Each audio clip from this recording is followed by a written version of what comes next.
Yeah, they have the surrender of sovereignty is such a sensitive thing to new countries, relatively new countries, and it may not.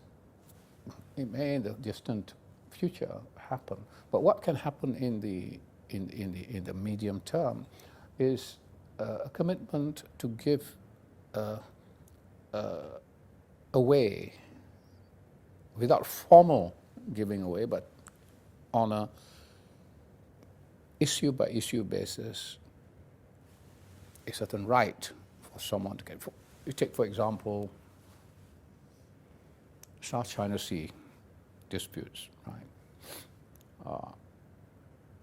ASEAN, I'm critical of ASEAN there because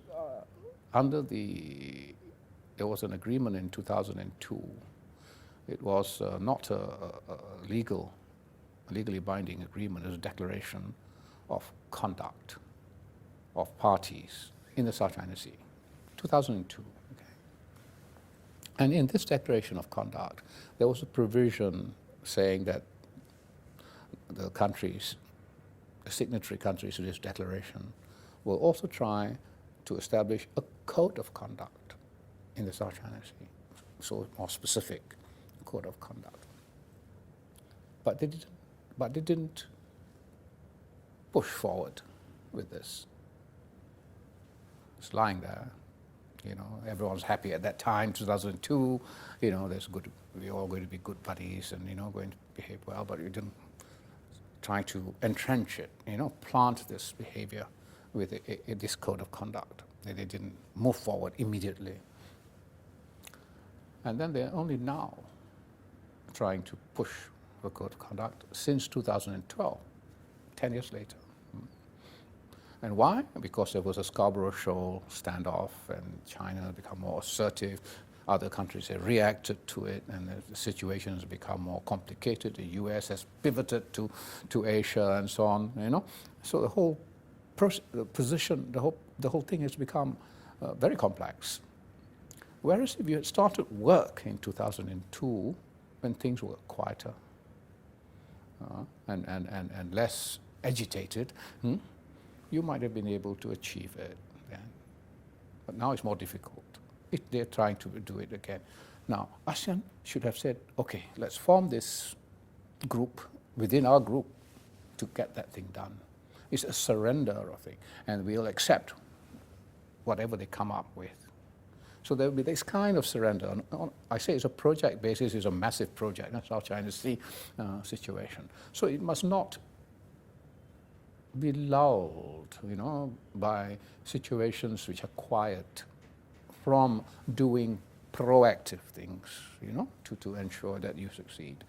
This can equally apply to the, economy as well. As I said on SMEs earlier, nothing's happening. SMEs, everyone's happy, everything's honky-dory. Most ASEAN countries growing 5-6%.